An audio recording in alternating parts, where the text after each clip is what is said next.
Hey everybody, it's Jason Blaha here, and it's time for another breakfast with Blaha. And today I'm having steamed vegetables and grilled chicken breast.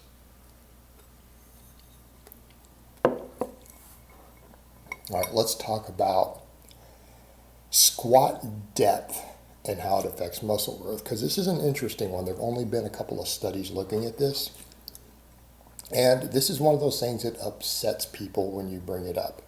They will say things like, well, the high bar squat is quad dominant. You need to work on your quads. It's the best quad exercise. And they give all this anecdote, but the truth is, when it's studied in the lab, it's found that full squats, full Olympic style squats, that means what a lot of you call a high bar squat, to where you go well below parallel, right?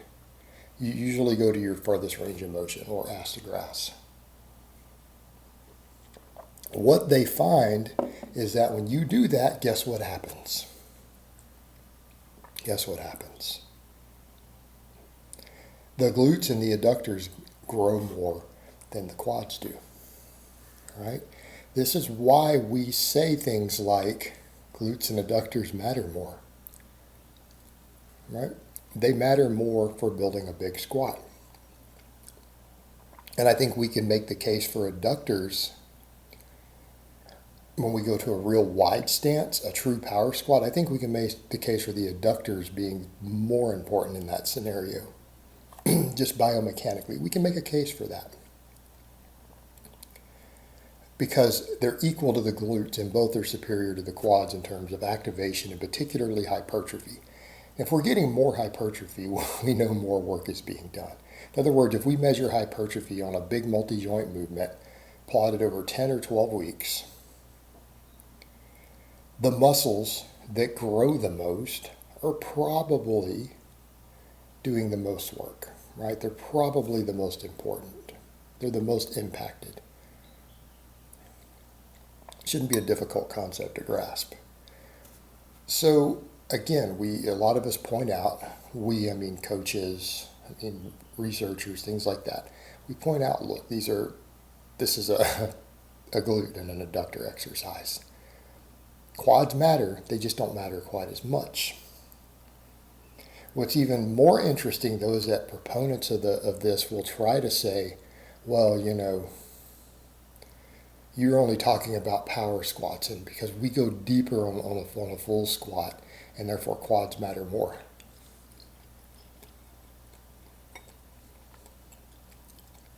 But that's not what the evidence shows, is it? You look at the same hypertrophy studies that are out there, what happens when we compare a half squat, which they're called a half squat, just going to 90 degrees, right, where you go to 90% knee angle. According to this sort of idea, people will go, well, quads are going to work less, right? You're just turning this now into a glute exercise. But that's not the case, is it? The quads lose almost no muscle growth if we're doing 10 rep limit sets. Now, keeping in mind,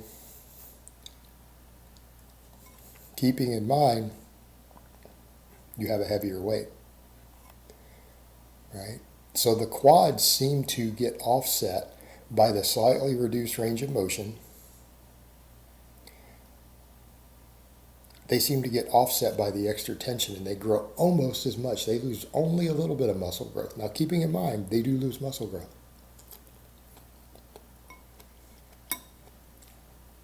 The adductors and then the glutes, in this order, are affected more.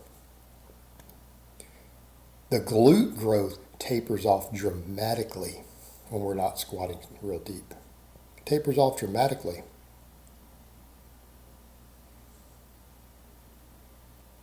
The adductors quite a bit, just not quite as much as the glutes. The quads keep trucking along. In other words, quads don't care as much about the depth of the squat. Based upon the hypertrophy evidence, deeper squats are more use of the hip extensors. There's more hypertrophy of the hip extensors here. So what does this tell us? tells us the range of motion, the joint angle isn't as important for quads. It just isn't.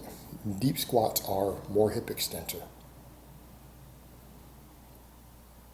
Well, what are our other implications here for this? Well, when I say things like we can get a lot of our quad growth from sled drags, again, people will say, well, it's not moving that joint through the full range of motion, therefore it's not giving you sufficient hypertrophy, but it does, right? On a lot of sled drags, we may be getting close to that 90-degree mark, depending upon how much you're leaning forward, right? I'm not saying you necessarily are, but you're getting closer. Well, what happens when we look at the EMG data on sled drags? This has been done for strength and conditioning. Because again, field athletes, you can't squat them all the time as much. So people will check to see, can we get quad activation? And yeah, with comparable intensities, we get similar activation in the quads on a sled drag that we do from a squat. They seem to be the same. And if we can get hypertrophy from going not as deep, this means that we're getting the quad hypertrophy that we would want from squatting, from doing a sled drag. That's why I've said that if you can drag a sled, we don't need extra quad work to build a big squat. It's just not necessary. Then also, if you think of the joint angles, it's even closer to what deadlift joint angles are for the knee. Sled drag is going to carry over to your deadlift too, particularly if we're breaking it out of the bottom on a conventional. Right? And again, when we look at these things, people don't like this because it goes against their ideas. Just like when we had the study that compared the hip thrust with the glute bridge, using trained lifters who were decently strong already, right? They weren't weak. And they found that full squats, again, coming back over to what we're talking about here, a full squat, produced more glute hypertrophy than a hip thrust. Well, hip thrusts have gotten really popular, so that didn't sit well with a lot of people. That didn't sit well with me. Remember, I had been using hip thrusts and glute bridges a lot. That study came out, and I tried to even defend against it. But you know what? It was a well-done study. It doesn't make hip thrusts and glute bridges useless. They're easier to recover from than a squat. But the squat was a superior glute exercise. I mean, make of this what you want to. I'm just kind of giving you guys information of what the data suggests, looking at these different exercises. You're free to do whatever you want with it, with yourself, with your clients. But it is stuff that we need to be aware of. If we're going to prescribe things and make suggestions, we should be aware of what the research is saying here. And you know what? It matches a lot with a lot of the top strength coaches of what they're doing out in the field anyways. All right, guys, but that's really all I have to say on that today. I hope it's been informative, and I will talk to you guys next time.